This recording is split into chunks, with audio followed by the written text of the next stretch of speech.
And welcome back to this special edition of Hannity, Road to the White House. All right, it's been 246 days since Hillary Clinton gave a formal press conference. But today, she did answer, well, a few questions while addressing the National Association of Black and Hispanic Journalists Conference. Clinton was asked about her private email server scandal and once again continued to make excuses. Watch this. Director Comey said that only 3 out of 30,000 had anything resembling classified markers. The 3 emails out of the 30,000 did not have the appropriate markings. And it was therefore reasonable to conclude that anyone, including myself, would have not suspected that they were classified. So what we have here is pretty much what I have been saying throughout this whole year, and that is that I never sent or received anything that was marked classified. What I told the FBI, which he said was truthful, is consistent with what I have said publicly. So I may have short-circuited it, and for that I will try to clarify, because I think Chris Wallace and I were probably talking past each other. Yeah, I'm sure that's what it was. All right, plus, while Clinton was answering questions, the people in the room, which consisted mostly of journalists, were loudly applauding her answers. Watch this. President Obama does not get the credit he deserves for leading us out of the Great Recession. And I served as Secretary of State, and when I left, I had a 66% approval rating. So ask yourselves. Donna Brazil is here. She's our acting chair of the DNC.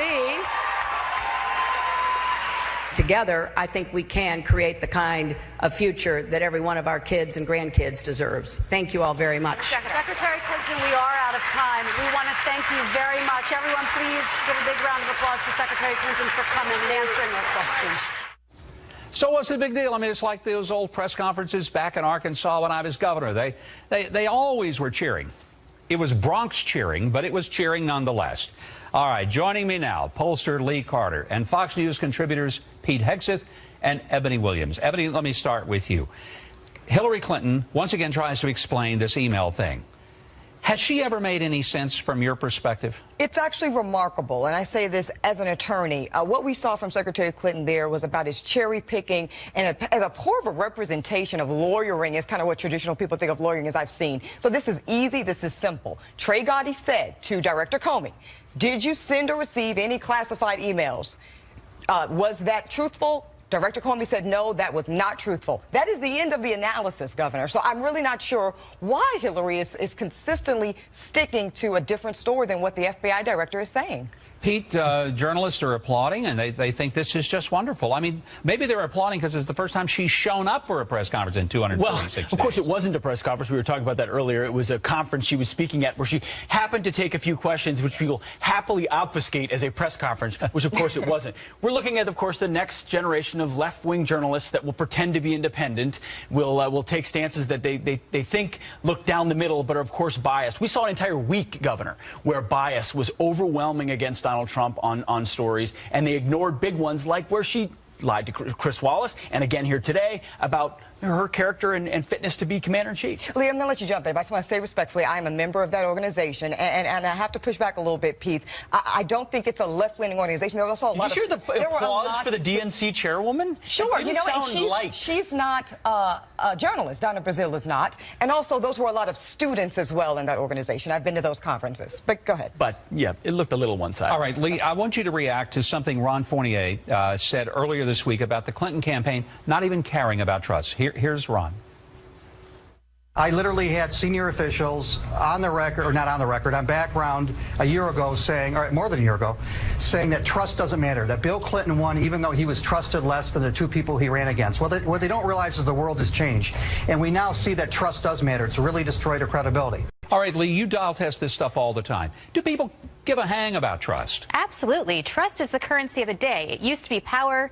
It used to be money. It used to be all kinds of things. Trust is what matters right now. Authenticity is what matters right now. People want to be able to feel, touch, be tangible with the people that they're voting for, that they give their money to in businesses. It's a totally different day. We don't like advertising that's produced. We like things that you discover for yourself.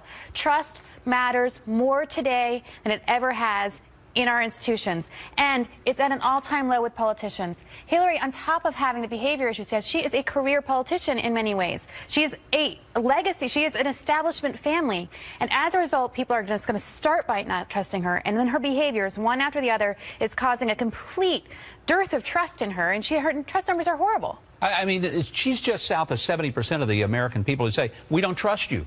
Would people ever vote for someone to be president that they can't trust at that level? Lack of trust speaks to the rise of Donald Trump. He may be a rich billionaire, but he's a blue-collar billionaire in saying, hey, the elites up there that make the rules, the ruling class, they're telling you things that you know are not true, whether it's your job performance and your wages are getting better. He told the VA that things were getting better. Vets know that's not getting better. There's a massive disconnect between the rhetoric in Washington and the reality on the ground. The extent to which Donald Trump can continue to expose that, he will drive a wedge into the loyalty problem that Hillary has. Nobody trusts Hillary Clinton. Like you said, Governor, it's almost 70%. My question, though, is how is she still, in some states, double-digit leading Donald Trump? So to your point, I agree people should care about trust. Absolutely, Lee. I'm concerned that despite the lack of trust, people still seem to be somehow willing to vote for Hillary anyway. Lee, 15 seconds. How is it that she's leading in states when people don't trust her? Absolutely, Lee? 100%. There you go. Sudden surge for Hillary Clinton.